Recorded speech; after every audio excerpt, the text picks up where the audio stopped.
So a couple of years ago, my family and I took a summer road trip out to Colorado. And we had to decide when we were taking that road trip how we wanted to get there. Right. Because between Knoxville, Tennessee and Denver, Colorado, there's a lot of ways to go. Yeah. We needed to decide how we're going to get there, whether we're going to stop in Texas to see my family or try to just drive straight through and get there as fast as possible.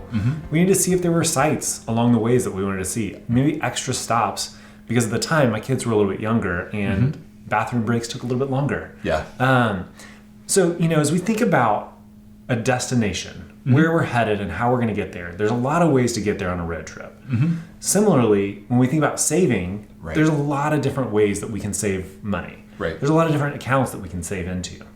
So, Spencer, when we think about choosing and prioritizing retirement savings vehicles or just savings vehicles in general, how do we prioritize that? Yeah, and it's all about efficiency here. So you can get to that destination. It just may cost you more if you don't go the right direction. Or the different considerations that you have. So some of those that we would surface at the outset here in our capital positioning model, and that's the visual that we utilize to try to prioritize, again, which investment vehicle might make the most sense to efficiently get you where you want to go. But some of the considerations that we want to surface at the outset, first, we've got to have identified the goal. What are some of the goals that are out here? If it's just saving towards retirement, then that becomes more straightforward. If we've also got college savings to think through for children or grandchildren, if we've got a vehicle purchase that might be very significant in the next couple of years, if we've got maybe another home that is in consideration for purchase, now we've got lots of different goals and we need to juggle these even as we prioritize. So we've got to nail down those goals. We've got to have that map of our life going forward first. Then we've got to think about matching considerations from employer-sponsored plans.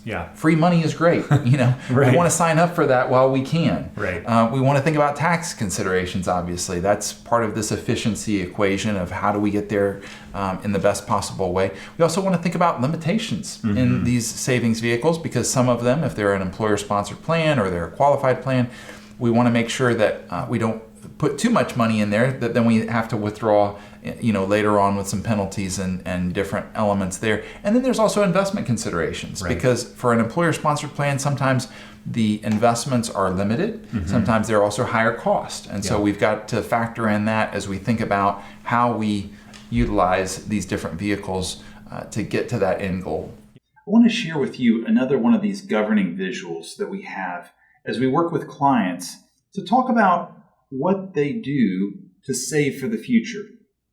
We call this the capital positioning model, and what we're trying to do here is give you a visual to think about where you save resources over a period of time to be able to achieve those longer-term goals.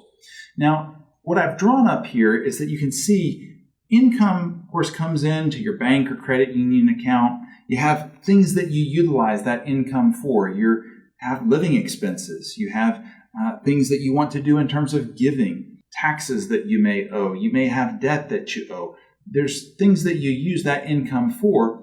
We like to say that you could use it to live, give, owe, or grow resources. And I want to touch on that last one, what you would do to think about how you would grow those resources over a period of time. Now, any financial planning textbook would say have 3 to 6 months of living expenses in your primary reserve, your checking, savings, money market account at your bank or credit union. You need to build that primary reserve such that when expenses come up that might be unexpected, you have that reserve that you can tap into. Now, once you have 3 to 6 months of living expenses, and of course we have clients that have far more than that, just because that creates a level of safety. But typically, again, the recommendation would be 3 to 6 months of living expenses would be sufficient. Once you have that as the first priority, then beyond that, you can position those resources to grow longer term.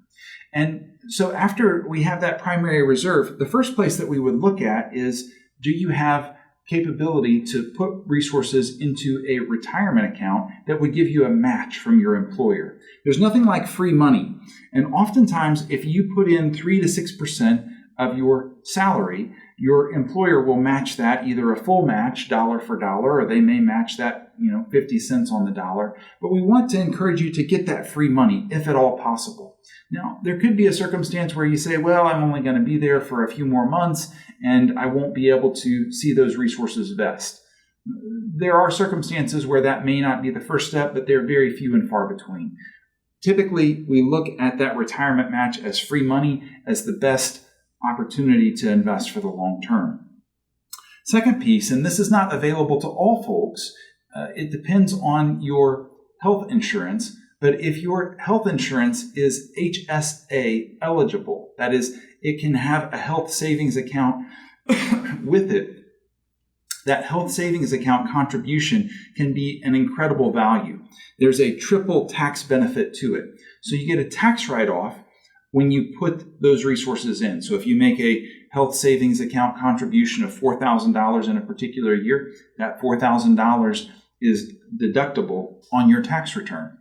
Secondarily, any investment that you make in an HSA and see that investment grow, there's no tax on that, provided that in the future you pull those resources out to use them for health expenses. And then finally, as I mentioned, when you pull those resources out, provided that they're used for health expenses, there's no tax. So it's a really nice feature.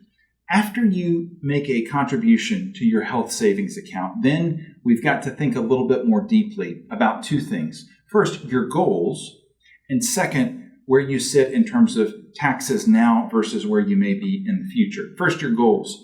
If you have goals that would include something like education payments for a child or grandchild, then it may be important to have a portion of the next part of your savings go to something like a 529 educational savings account that would be earmarked for that goal. Now, if you set up a 529 educational savings account, what happens is as the proceeds go in, there's no tax benefit to you, but any gain that you have in that account, you don't pay tax on it if you use it for educational purposes. This could be K through 12 private school education. This could be higher education, paying for college or junior college or trade school or graduate school for that matter. A lot of different things that you could do with an educational savings account, but again, you have to have that as one of your goals to really think about using that as a tool in this next part. For most of our clients, looking at saving towards retirement is one of those chief goals. And so now we think about Roth retirement savings or pre-tax retirement savings. If you anticipate that your taxes will be lower in the future when you retire, which is the case for many of our clients, then they may want to put resources into pre-tax retirement savings. So this would be a traditional 401k, a traditional IRA, a simple IRA, these kinds of investments where you have a tax write-off up front. You like to see that tax deduction or see your taxes reduced in this season of life because your taxes are higher in this circumstance. So you save money along this path.